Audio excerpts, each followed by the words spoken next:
অনেক দিন পরে আজকে নানান সবজি দিয়ে একটু ফ্রায়েড রাইস বানাতে ইচ্ছে করলো। শীতকালে এত সুন্দর সবজি পাওয়া যায়, কালারফুল সব সবজি, সেগুলো দিয়ে রাইস বানালে কিন্তু খেতে বেশ ভালো লাগে, দেখতেও ভালো লাগে।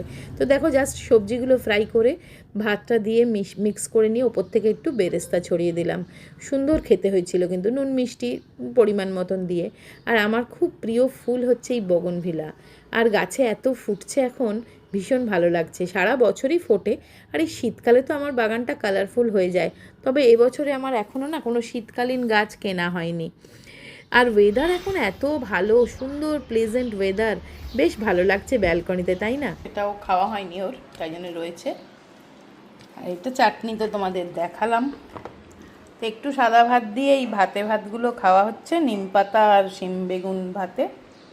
তারপরে ফ্রাইড রাইস চিকেন খাওয়া হবে, তাই তো গো? শিম বেগুন ভাতে ওর খুব ফেভারিট, ওই জন্য এইবার। আর আজকে সানডের সন্ধেবেলার কাণ্ড দেখো। ছেলেবেলার এই ধরনের মজাগুলো কিন্তু সারা জীবন মনে থাক। ছোটোবেলায় আমরাও কত বাবার পিঠে চড়েছি, তাই না?